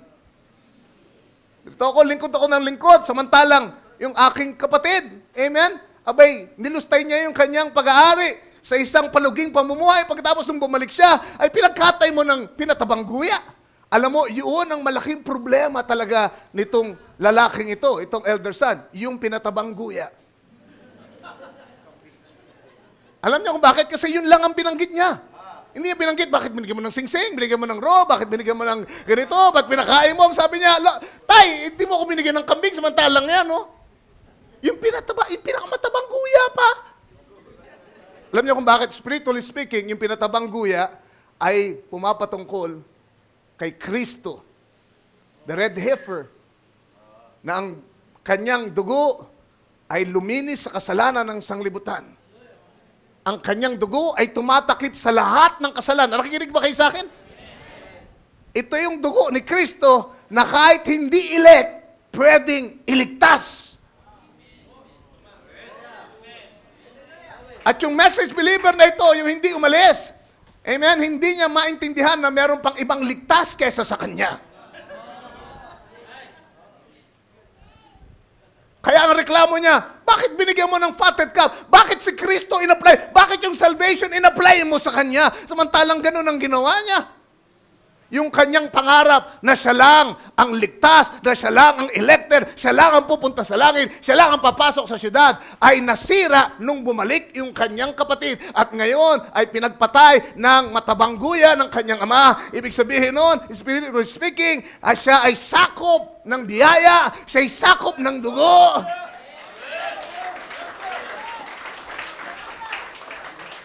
Amen? Hallelujah! Sana nakikinig kayo sa mga pangaral ko nung mga apat na taon. Nilinaw ko sa inyo ang kaibahan ng election dun sa salvation lang. Bakit malulungkot kayo kung merong hindi kasama sa elected na pumasok sa loob at maligtas din at magkaroon ng buhay na walang hanggan? Bakit yung gusto nyo lang, na gusto nyo pumasok, yun lamang ang ikasisiyan nyo pagka pumasok? At yung mga hindi nyo inaasahan na pumasok, ay binigyan din ng pagkakataon, pagkatapos malulungkot kayo. Praise the Lord. Ito ang tunay na pagiging mabiyaya. Amen? Praise the Lord. Isang bagay yung election, pero meron tayong John 3:16, for God so loved the world, the cosmos. Hindi ako bahagi ng cosmos, I am elected. Yung scripture na yun, kahit wala yun, pasok na ako. Pero nagpapasalamat ako dahil merong fatted calf. Hallelujah! Para yung aking mga kamag-anak na hanggang ngayon hindi pa rin tumatanggap sa mensahe, ay maaring magkaroon ng buhay na walang hanggan. Hallelujah! Praise the Lord, yung mga kapitbahay ko na hindi namamansin sa akin, na pinagtatawanan yung aking pananampalataya. Marahil, amen, mabigyan sila ng pagkakataon minsan na magkaroon din ng buhay na walang hanggan dahil yung fatted calf, ang biyaya niya ay abot sa lahat, whosoever will. Amen. Bakit kailangan aprobahan natin kung sino yung mga ililigtas ni Lord? Wala na sa atin yun. Meron ka bang nilapitang tao para magpa-approve kung pwede kang maging bride? Amen naman pala eh. Kung sinong gusto ni Lord na iligtas, nasa Kanya yun. Kung paanong siyang pumili sa iyo, hindi ka pumili sa Kanya. Eh bakit ngayon kukwestiyonin mo yung Ama dahil meron siyang tinanggap? Napalagay mo hindi dapat tanggapin. Kung tinanggap niya, masaya siya na tinanggap yun. Dapat magdiwang ka rin, masaya ka rin. Amen. So, anong problema nitong batang ito? Amen, hindi problema yung panindigarilyo at lahat. Hindi yun ang problema niya. Ang problema niya, self-righteousness. He was selfish. Amen? Makasarili, self-righteous. Can you say amen? Hallelujah. Ayaw niyang merong ibang maliligtas. God have mercy. At galit siya sa lahat. Galit siya sa lahat na nangyayari. Ayaw niyang lahat. Ayaw niya. Galit siya dun sa, amen, sa fact na merong nag-party, merong pumatay ng baka, merong nagbigay ng singsing. Galit siya sa tatay niya. Think of it now. Pati yung tatay niya, dinisrespect niya dahil lang merong isang tinanggap. At lumabas lang yung ugali niya ito nung mag-extend ang kanyang ama ng biyaya sa iba. Kita nyo? Dati wala naman siyang problema eh. Nung siya lang ay nandun sa karian, nung siya lang ay nandun sa bahay, nung umalis yung kanyang kapatid, sabi niya, solo ko. Pero nung bumalik na, nung tumanggap na, nung nag-extend na ng biyaya, doon nakita yung self-righteousness niya. Bakit bibiyayaan yan? Amen? Kung merong isang prostitute ngayon, na nandyan sa labas, at gustong iligtas ni Lord, ako ang unang-unang magdiriwang dahil may isang prostitute na naligtas. Kung merong isang, hallelujah, kung merong isang denominational believer, hallelujah, ang pagpasyahan ni Lord na iligtas, bigyan ng buhay na walang hanggan. Hindi ako magagalit na dahil yung foolish virgin ay merong buhay na walang hanggan. Hindi sasama ang loob ko na sila'y papapasukin doon sa langit. Masyadong konti tayo para ati okupahin ng langit.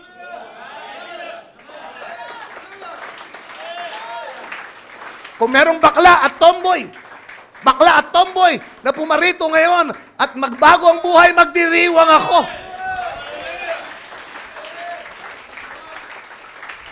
Kung merong mga pinandidirihan, hallelujah. Praise God. Kung gamitin ako para siya'y akayin, kahit hindi pa siya bride, magkaroon lang siya ng buhay na walang hanggan. Amen. Makaluhod siya dito, hindi mo siya umatin ulit. Pagkatapos niya marinig yun, o pagpunta siya sa ibang denomination, pagkatapos niya tanggapin si Kristo dito sa loob ng church, I'll be happy. Because that's extension. That's an extension of grace. Hallelujah. Para itong isa, punong-puno ng pagmamaktol, punong-puno ng pagrereklamo, kapaitan, walang kapatawaran sa kanyang puso, kawawang nilalang. Yung mga taong di marunong magpatawad, amen, yan ang pinakamalungkot na tao. Pinakamasungit na tao. Kasi kaya yan madaling madaling mag-flare up. Kasi punong-puno ng kapaitan ng puso niyan eh. Diba? Punong-puno ng galit, punong-puno ng pagtatanim. Mercy. Amen. Hindi ko sinasabing meron ganyan dito. Pero kung sakaling meron, amen, hindi lang yung prodigal ang prodigal. Yung matandang, amen, anak, ay kailangan din magsisi, kailangan, at least, yung prodigal, nagising sa katotohanan. At least yung prodigal, nakita niya yung kalagayan niya na siya ay nasa koral. At least yung prodigal, nakita niya, kailangan niya ng tulong.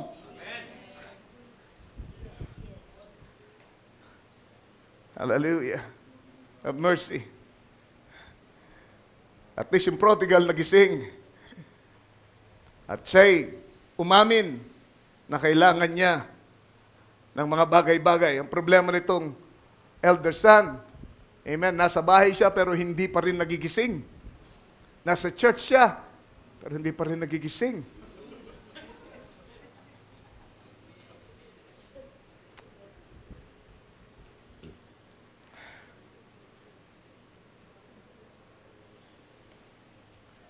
And answering said to his father, Lo, these many years do I serve thee, neither transgress I at any time thy commandment, and yet thou never gavest me a kid, that I might make merry with my friends. Verse 30. But as soon as this thy son was come, kita niyo yung attitude itong anak na ito.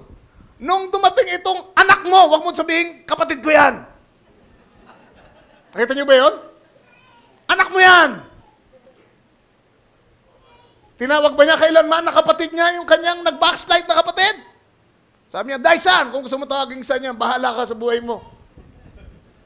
Amen. Ang sinasabi niya, hindi niya tinansgress ang mga utos ni Lord. Pero alam niyo, ang dalawang pinakadakilang utos ni Lord ay ano? Dapat alam niyo. Love God with all thine heart, with all thy soul, with all your might, and love thy neighbor as thyself. Hindi nga siya sumuway doon sa ibang mga commandment. Yung two greatest commandments ang kanyang sinuway. Dahil ngayon, pati yung tatay niya, hindi niya na loves dahil meron siyang tinanggap. Naintindihan niyo? Winalanggalang na niya. Natutuwa yung tatay, tapos nagpakita siya ng galit sa harap ng tatay niya na punong-puno ng biyaya. Kung mahal mo talaga ama mo with all your heart, ang Diyos, kung anong ikinasisiya niya, ay kasisiya mo. Kahit paminsan hindi mo maintindihan kung yan ang gusto mo, Panginoon, nalulugod ako sundin, magpapasakop ako. Dahil mahal mo siya ng buong puso mo. Hindi ka magagalit sa mga bagay-bagay na nangyayari. Hindi ka magagalit dahil merong isang, palagay mo, masuwayin na kapatid. Nung siya'y dumalangin, pinagaling siya sa kanyang karamdaman. Samantalang ako, Lord, at tagal ko nang pinapadalangin itong karamdaman kong ito. Intindihan niyo?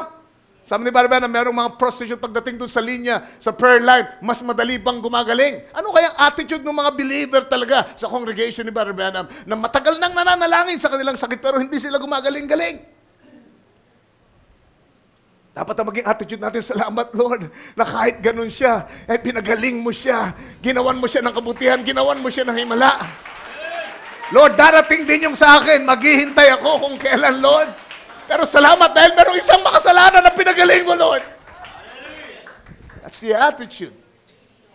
Yan ang katangian na dapat makita sa atin. Yan ang tunay na katangian ng bride. Hallelujah. As soon as this thy son was come, which hath devoured thy living with harlots, thou hast killed for him the fatted calf. Kita nyo, yun lang pinansin niya talaga eh. Yun yung talagang binanggit niya eh. Talagang ayaw niyang makakita ng ibang maliligtas maliban sa kanya. Amen. Verse 31. And he said unto him, Son, kahit ganyan ka, son pa rin kita. Na-realize mo ba yan? Ayaw mo nang tawaging brother yung kapatid mo. Thy son na lang. Pero ikaw, kahit ganyan ka, son pa rin kita. My son. Said unto him, Son, thou art ever with me, and all that I have is thine. It was meet that we should make merry and be glad, for this thy brother, tanggapin mo man o hindi, ako ang ama ng tahanan, ako ang magpupwesto sa inyo sa tamang lugar nyo. Kapatid mo pa rin siya. Thy brother, hallelujah, was dead and is alive again, and was lost and is found. Praise the Lord. Anong inumit nitong elder son? Yung posisyon niya bilang anak na nag-i-enjoy sa presensya ni Lord, nag-i-enjoy sa kanyang mga blessing. Amen. Anong naging problema niya? Maling konsepto ng kaligtasan, maling konsepto ng paglilingkod. Work. Amen. Without recognizing that you are a son. Without recognizing the need for a birth. Naintindihan niyo ako? Posible yun na puro ka mabuting gawa, hindi ka pa naman sinisilang na muli. Dapat natin makita. Amen. Kung ako'y anak, dapat maranasan ko yung yung karanasan ng pagiging born again. Amen. May sila ako muli. Mawala yung dati kong pagkatao. Mamatay ako sa dati kong mga pag-uugali. At ako isilang na muli. Because that's the only way you will really enjoy the kingdom when you're born again. Amen. Hindi mo makikita ang langit. Hindi mo ma-appreciate. Hindi mo maunawaan. Unless you are born again. Bakit? Ang pagkakilala niya lang sa sarili niya ay servant. Alipin. Kaya puro siya paglilingkod. Diba? Bising-busy siyang nagliligtas ng ibang mga tao doon sa kanyang sariling paraan. E nung merong maligtas na hindi dumaan sa ilalim ng ministry niya, galit na galit siya. Hindi turutong ligtas siya, hindi sa atin naligtas yan eh. Hindi sa ministry ko, hindi yan sa pagpapagal ko eh. Praise the Lord. Kahit sino pa yan, kahit sino pang gamitin ni Lord, pagka merong naligtas, dapat tayong magsaya at magpasalamat. Praise the Lord. Sin of omission, amen, leads sin of commission.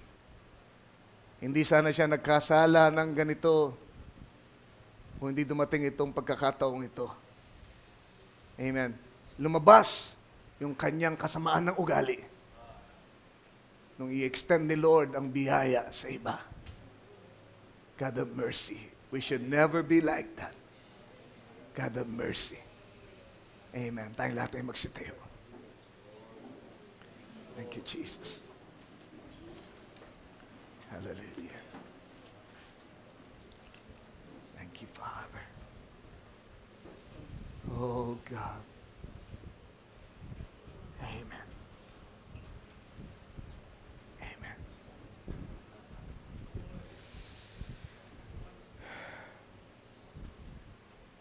Yung self-righteousness ng elder son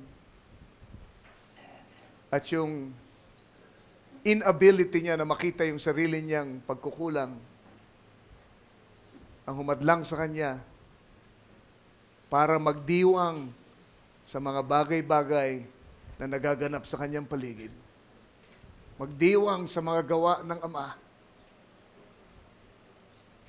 Dahil siya'y nakatingin lang palagi sa ginagawa niya sa akin. Ako.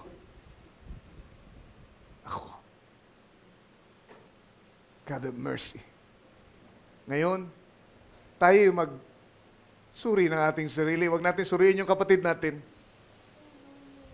Suriin natin ating sarili. Lord, nag-enjoy ba ako, Lord, sa presensya mo? Puno ba ako ng kagalakan at kasiyahan? Puno ba ako ng pagmamahal, Lord? Sisiyahan ba ako, Lord, dun sa mga nabibiyayaan? Natutuwa ba ako pagka may pinagpapala, Lord, sa aming church? Natutuwa ba ako pag mayroong ibang umuunlad? O kailangan, kung uunlad sila, dapat ako magpaunlad sa kanila? Kailangan dumaan sa akin, kailangan sakop ko sila. Dahil tapat ka, as far as the form is concerned, wala ka talagang ginagawang hindi kalugod-lugod sa harapan ni Lord, sa anyo, sa itsura, paggawa ng mabuti. But can the Lord look deeper into your life tonight? And can He say, this is my son, this is my daughter, in whom I am pleased to dwell. This is my son, in whom I am pleased to dwell. Ito yung aking anak na lubos kong kinalulugdan, pinananahanan.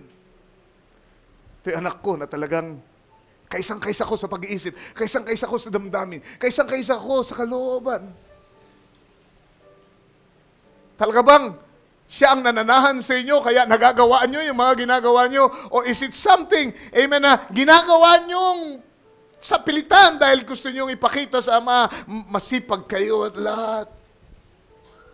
You see, merong malaking kaibahan. At gusto kong malampasan natin yun. Hindi ko gustong mag-backslide kayo. Hindi ko pinopromote ang backsliding. Don't ever think that. Ang sinasabi ko, amen, sa gabing ito, tayong mga nandito sa mensahe, dating nandito sa mensahe, pinanganak mo sa mensahe. Ano yung mga bagay? Ano yung mga bagay na pwede mong gawin, hindi mo ginagawa? May talento ka.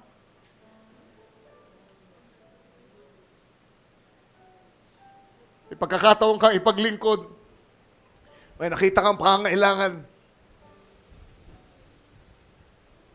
Pinalampas mo ba, kapatid? Pinalampas mo ba? Hindi naman kasi kami sinasabihan eh.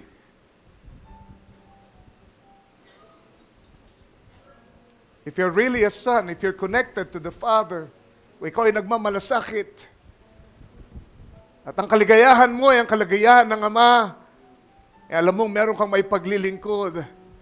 Hindi kailangan ikaw ay encourage pa ng kung sinong Poncio Pilato. Humayo ka. Kung talaga ikaw may malasakit, kung hindi ka nag-uumit, kung hindi mo pinalalampas sa opportunity, kung pinapahalagan mo ang pagkakataon. Meron at meron kang magagawa. Tumingin tayo dito sa ating tahanan ng ating Ama. Pinapaalala ko sa inyo, binigay na, hinati na, binigay na sa inyo. Lahat ng sa Kanya ay sa inyo. Pero anong ginagawa nyo doon sa hawak nyo ngayon? Sa kinaroroonan nyo. Pagpalain ng Diyos, yung mga kapatid ko, nakita kong nagiging masigasig sa paggawa ng mabuti, pagsuporta sa misyon at lahat. And I pray, lahat ng iba pa ay magising pagkatapos ng pangaral na ito. Hindi mo kailangan lumabas doon at gumawa ng mga kasamaan. Ang pagpapaliban, ang pagpapalampas ng mga bagay na pwede mong gawin. Biyaya na binigay sa iyo na hindi mo pinaglingkod. Ay isa ring anyo ng kasalanan. Tulungan tayo ng ating Panginoon. Can I sing? Can I say something good? Eh di ba kung magsabi ng papuri tungkol sa aking pastor o sa aking diakono, o palaging yung bang masama, si tayo hindi magandang ugali ang palagi kong naikukwento. Have mercy. Amen. Pagpaumanin niyo, but ito ang aking laman ng aking puso. Tulungan tayo ng ating Panginoon. Hallelujah. Let us discern the body of the Lord. Ang sabi niya, discern the times that we're living in. We will die spiritually if we don't do that. Alam niyo, ibig sabihin ng discern the body? Pagkakaroon ng pagiging sensitibo para sa ibang mga bahagi ng katawan. Amen. Hindi yung gagawin ko ano yung gusto ko, bahala sila, matisod sila kung sila ay matitisod. You are not discerning the Lord's body. And you're going to die if you're like that. We also only want to do that which is helpful. Habang may opportunity, gumawa tayo ng mabuti sa lahat ng tao, lalo na sa mga kasambahay natin sa pananampalataya. Panginoon, tulungan mo po kami as we end this series, Lord, tonight. Nawa, Panginoon, naging malinaw ang mensahe sa iyong mga anak.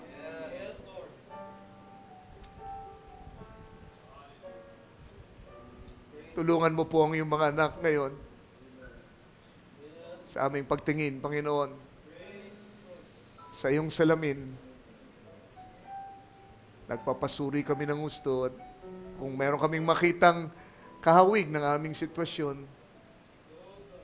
O God, sa mga naturan tungkol dun sa elder brother, patawarin mo po kami.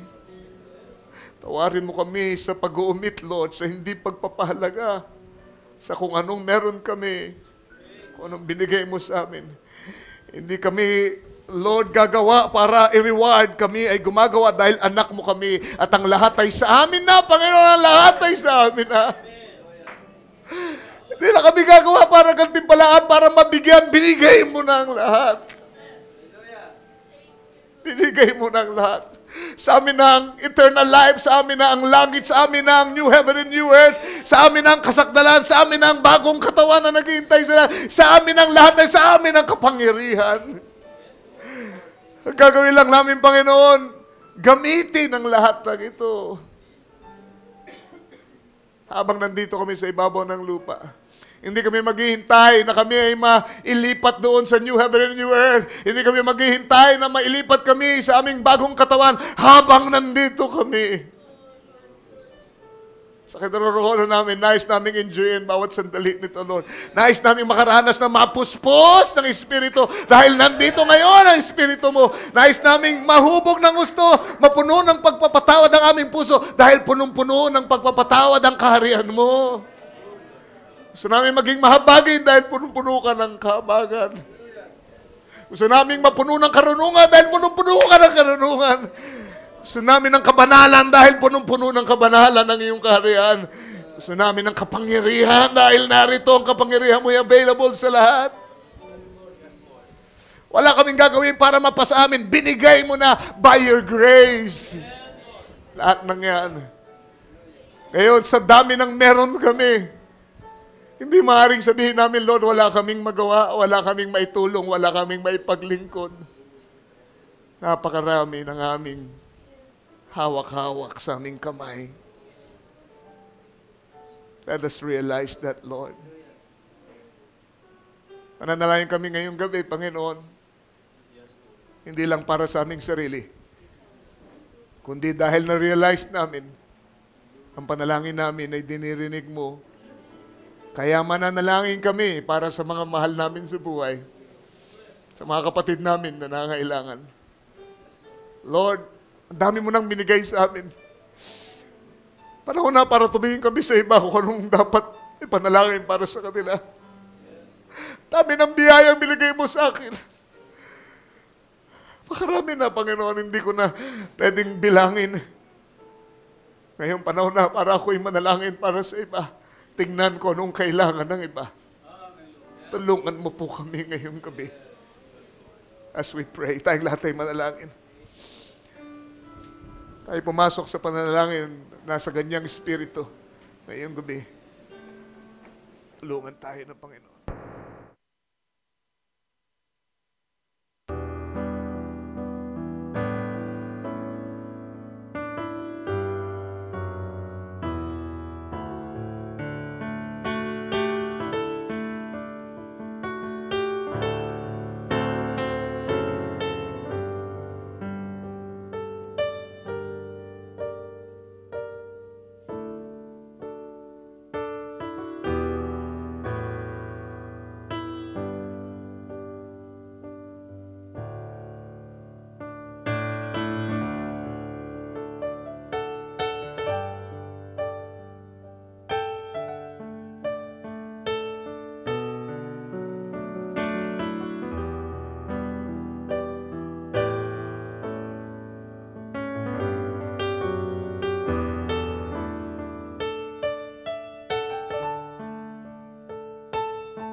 honor you, Lord Jesus.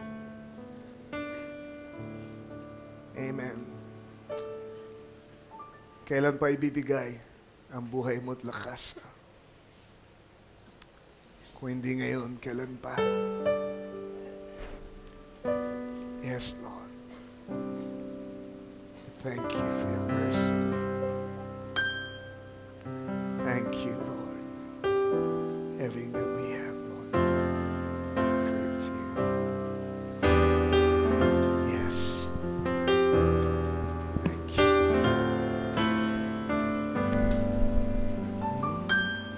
Kailan pa ibibigay ang buhay mo't lakas sa Kanya na nagbigay sa iyo ng buhay na wagas? Ang pangalan niyang manang kailan tatanyag kung wala na pagkakataon at huli na ang lahat. Ang araw mo'y lumipas na,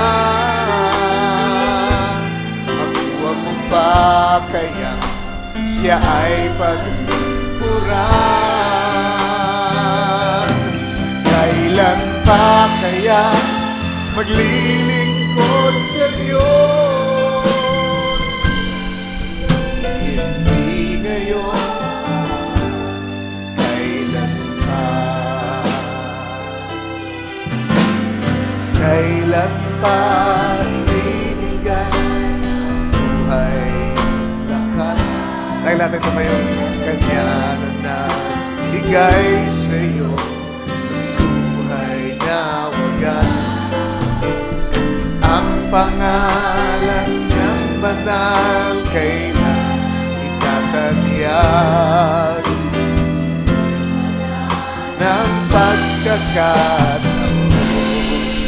at huli na ang lahat. Tumanong po kami kung ang araw mo'y lumipas na, makuha mo ba kaya siya ay pagpuran?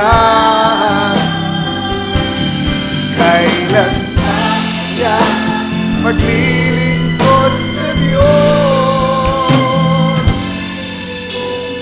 Hindi ngayon, kailan pa? Hindi lang yung mga hindi pa tumatanggap ang tinatanong dito ngayon, kundi yung mga narito na sa bahay ng Ama. Kailan ka maglilingkod ng lubusan sa Kanya? Kailan mo ibubuhos ang lahat, ang lakas, lahat ng meron ka para paglingkuran ng ating Ama? Tulungan tayo ng ating Panginoon. Kung wala ng pagkakataon at huli na ang lahat, ang araw mo'y lumipas na, makuha mo ba kaya siya ay pagpuran? Kailan pa kaya maglilingkod sa Diyos? Ngayon, kung hindi ngayon, hindi ngayon,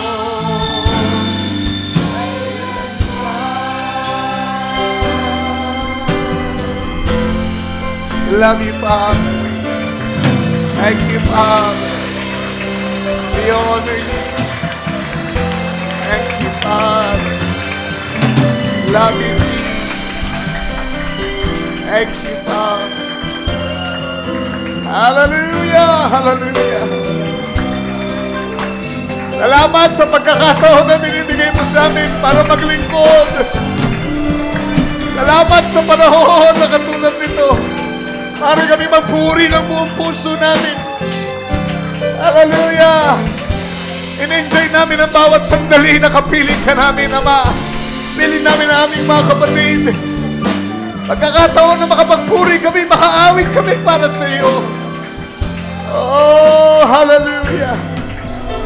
Thank you, Father. Thank you, Father. We love you. We honor you. Amen. So, tawagin si Pastor Pipito. At pangunahan tayo sa pagtatapos ng ating gawain ngayong gabi. Hallelujah. We honor you, Lord. We love you. Thank you, Jesus. Hallelujah. Tayo manalangin.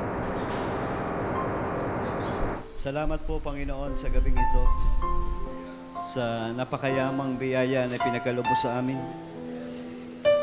Salamat sa napakayamang salita na aming narinig, pinagsaluhan, Panginoon. Salamat sa lingkod na ginamit sa bibig. Sa kanyang bibig ay pinadaloy mo, Panginoon, ang iyong mapagpalaya, ang iyong makapangyarihang salita, Panginoon, ngayong gabing ito. Lord Jesus, patawarin mo kami sa lahat ng aming mga pagkukulang, sa lahat ng mga dapat naming gawin pero hindi namin ginagawa.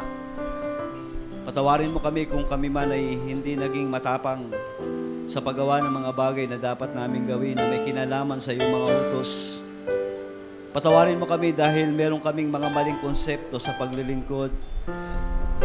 Lord, ngayon na-realize namin sa magitan ng iyong salita at kami napalaya nito, Panginoon. At aming inaangkin, kiniklaim namin, Lord, isa kami sa napagpala, Panginoon. Isa kami sa tumanggap, Lord, ng iyong biyaya ngayong gabi. At kami may kalayaan na aalis sa lugar na ito. Meron kaming pagtatagumpay, Panginoon. Lord, salamat po, Panginoon. At ang mga opportunity na pinagkalubos sa amin, tulungan mo po kami na huwag itong masasayang, O God. Bigyan mo kami ng tapang, bigyan mo kami ng lakas, Lord, na may paglingkod namin ang aming buong buhay sa iyo, Ama. Sapagkat ang nais mo, Panginoon, ay kami lubos mong pagpalain. O God, tulungan mo kami, Panginoon, na maging malinis lagi ang aming mga puso. Maging mapagmatyag kami sa aming mga ginagawa, Panginoon. At nakita namin, Lord, ang mga karakter na naipahayag mo sa amin ngayong gabi sa Biblia. Panginoon, nakita namin ang aming mga sarili kung saan kami naroroon, O God. Kung kami ba ay prodigal son, o kung kami ba yung panganay na kapatid ng prodigal son. Lord Jesus, salamat sa pakayaman ng iyong pag-ibig sa amin. Saan man kami naroon, Panginoon, alin man kami doon, Panginoon. But isa lang ang alam namin at tiyak, Lord, ikaw ay mapagmahal sa amin, Panginoon. Salamat sa iyong dakilang pag-ibig. Salamat sa iyong pagpapatawad, Panginoon. Salamat, Lord, sa pagbibigay mo sa amin ng pagkakataon. Salamat sa iyong mga ipinag-uutos sa amin. Salamat sa iyong mga salita. At sa gabing ito, alis kami na may katagumpayan, may kagalakan sa aming mga puso. Salamat po sa aming pastor na ginamit mo ngayong gabi. Hiling namin ang patuloy na paggamit, lakas na kailangan niyang lagi, Panginoon, sa paglilingkod, pisikal at espiritual, Panginoon. Patuloy na siyang bigyan, Panginoon, ng karunungan, kaalaman na galing sa iyo, Ama, upang mapamahalaan niya, Panginoon, sa pamamagitan ng iyong pangunguna sa kanyang buhay. Ang ministry, Lord, sa dakong ito, Ama. Oh God, purihin ka, 10 ng kanyang mga kasamahan, lahat ng mga trustee, deacons, Lord, lahat ng mga magagawa sa lugar na ito. Hayaan mo kaming lahat ay maging mapagpasakop lamang sa kung ano ang iyong kalooban, kung ano ang iyong salita. Sa iyong kapurihan, sa iyong kaluwalhatian, sa pangalan ng aming Panginoong Jesucristo, ito ang aming dalangin. Amen.